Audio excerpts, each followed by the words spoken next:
और अध्यापन दोनों का सौभाग्य आपको प्राप्त हो रहा है।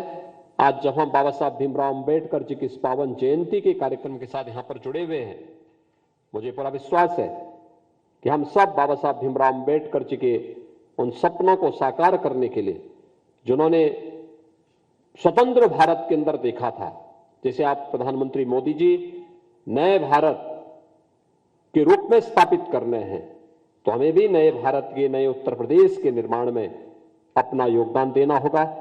मुझे लगता है कि हम सबकी सामूहिक ताकत अपने आप एक नया प्रकाश हम सबके सामने लेके आएगी।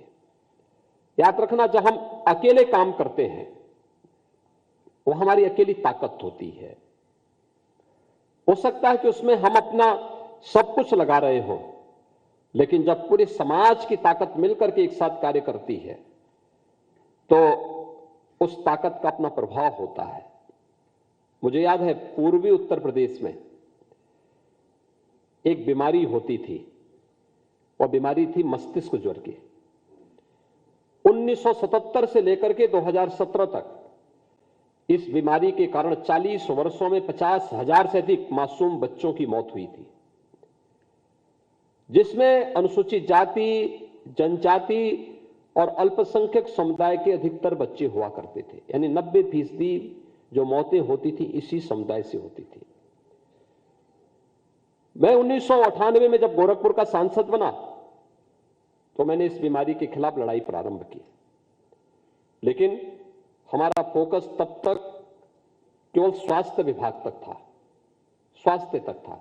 हम स्वास्थ्य विभाग को कोसते थे, स्वास्थ्य विभाग की सुविधाओं को आगे बढ़ाने का कार्य करते थे। 2017 में मुझे मुख्यमंत्री बनने का अवसर प्राप्त हुआ। प्रधानमंत्री मोदी जी के मार्गदर्शन के लिए जब मैं गया, उन्होंने कहा इंसेफ्लाइटिस की समस्या के लिए आपको कुछ एक अवसर मिला है, कुछ करना चाहिए। उन्होंने कहा कि स्वच्छता इसमें एक योगदान दे सकती है। स्वच्छ भारत मिशन में हर परिवार के पास एक एक शौचालय बन जाए, जिनके पास आवास नहीं उनको आवास उपलब्ध हो जाए। और मैं लखनऊ आया, मैंने यहां पे एक अंतर विभागीय समन्वय समिति बनाई, अलग अलग विभागों को जोड़ करके। स्वास्थ्य विभाग को नोडल विभाग बनाया। स्वास्थ्य है, चिकित्सा शिक्षा है, नगर विकास है, ग्राम्य विकास और पंचायती राज है, समाज कल्याण है, दिव्यांगजन कल्याण है, इन सभी को मिलाकर के महिला और बाल विकास है। लगभग 9 विभागों को मिलाकर के मैंने एक टीम गठित की और मैंने कहा इनको कि सामूहिक रूप से सारे कार्यक्रम चलने हैं। हर दिन की रिपोर्टिंग हमारे पास होगी। स्वयंसेवी संस्थाओं को इसके साथ जोड़ा, WHO को इसके साथ जोड़ा, यूनिसेफ को इसके साथ जोड़ा, पाक जैसी संस्थाओं को जोड़ा। 40 वर्षों में 50,000 बच्चों की मौत हुई थी जिस बीमारी के कारण। मात्र 5 वर्ष में हमने उस बीमारी को हमेशा के लिए समाप्त कर दिया है। अब पूर्वी उत्तर प्रदेश से इंसेफ्लाइटिस से मौत नहीं होती है। सामूहिकता की ताकत में कितना बल है। जब भारत 135 करोड़ का भारत एक स्वर से बोलेगा, दुनिया में उसकी ताकत होगी। जब उत्तर प्रदेश की 25 करोड़ जनता की एक आवाज होगी, उसमें एक ताकत होगी। और यही तो बाबा साहब भीमराव अंबेडकर चाहते थे। हम उस ताकत को एक ऐसा समाज बनाएं जहां भेदभाव के लिए, छुआछूत और अस्पृश्यता के लिए कोई जगह न हो, अन्याय अत्याचार के लिए कोई जगह न हो, शोषण के लिए कोई जगह न हो।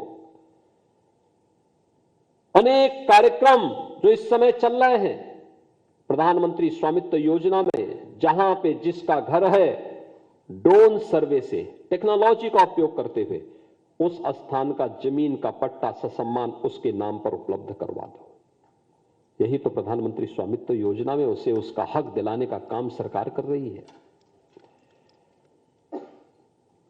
आर्थिक रूप से स्वावलंबन की ओर अग्रसर करने के लिए कहीं पर एक जनपद एक उत्पाद के माध्यम से, कहीं पर विश्वकर्मा श्रम सम्मान के माध्यम से अनेक ऐसी योजनाएं चल रही हैं, जिन योजनाओं का लाभ लेकर के प्रधानमंत्री मुद्रा योजना के माध्यम से, अनुसूचित जाति जनजाति वित्त एवं विकास निगम के माध्यम से, समाज कल्याण विभाग के द्वारा संचालित अनेक योजनाओं के माध्यम से इन योजनाओं का लाभ समाज के अंतिम पायदान पर खड़े हुए व्यक्ति तक पहुंचाया जा सकता है।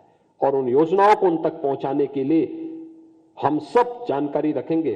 और मेरा तो अनुरोध होगा, यहां के कुलपति जी से मैं अनुरोध करूंगा, देखिए जो बार बार हम एक बात को कहते हैं, जहां पर लोगों के पास नॉलेज है, सैद्धांतिक नॉलेज है, थ्योरिटिकल नॉलेज है, उनके पास व्यवहारिक ज्ञान की का अभाव है। और जिनके पास व्यवहारिक ज्ञान है उनको सैद्धांतिक ज्ञान का अभाव वहां देखने को मिलता है। हमारे विश्वविद्यालय केवल ज्ञान के आदान प्रदान के माध्यम ही ना बने, डिग्री प्रदान करने के माध्यम ना बने। मैं धन्यवाद दूंगा कि आपने कुछ गांव गोद लिए हैं, लेकिन हमें इसके दायरे को बढ़ाना होगा।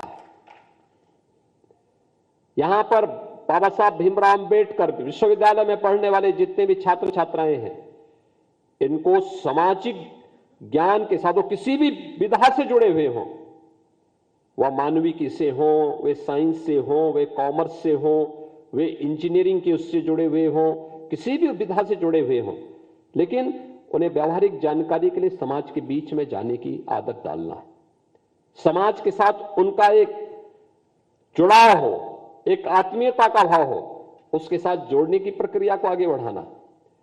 हम बहुत कुछ परिवर्तन उसके माध्यम से कर सकते हैं और मुझे विश्वास है